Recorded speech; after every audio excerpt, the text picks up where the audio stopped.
This is our journey as Ako Bicol Online TV interns. But before that, ipapakita muna namin sa inyo kung saan nabubuo ang mga news packages. Newsroom,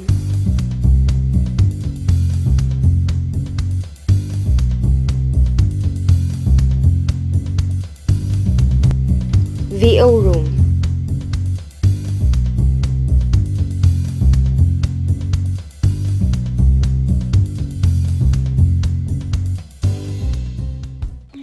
Ako Bicol Online TV is a great choice. Na-experience namin kung paano maging isang tunay na reporter. Simula sa paghahanap ng balita, pagkakandak ng interview, phone patch man ito o face-to-face, paggawa ng news in Bicol, pag-voice over nito hanggang sa paglapat ng mga SOTs at paggawa ng mga articles everyday.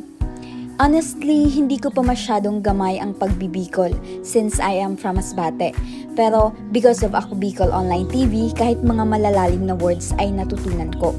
Kaya sa lahat ng mga bumubuo sa Ako Bicol Online TV, from news department to technical department, especially sa napakaganda naming news head, sobrang grateful namin na kayong nakasama namin all throughout our internship journey. Para sa mga baretang tatak Bicol, Rose Espinas. Hi, my name is Antoinette Panta. I'm an intern from Ako Bicol Online TV. Ang masasabi ko sa overall experience ko during our internship ay sobrang amazed and grateful ako dahil nagkaroon ako ng chance na ipakita yung skills ko and makapag-acquire pa ng knowledge from professionals. It was a good choice na nag-AKB ako dahil kumpleto sila sa gamit and may service then that makes it easier for us makapag-cover ng events na nasa malalayong lugar. Pagdating naman sa news writing, of course, madaming tips ang nabigay at naituro sa amin ng reporters.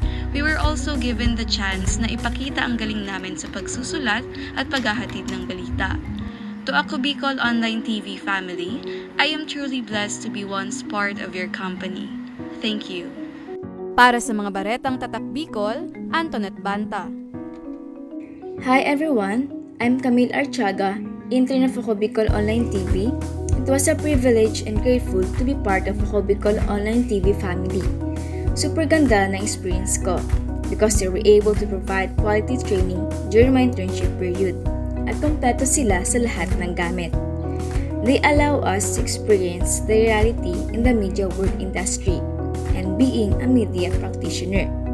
Sobrang nahon yung skills ko in news writing at lalo na sa pag-cover ng mga events dahil sa guidance ng mga news reporters.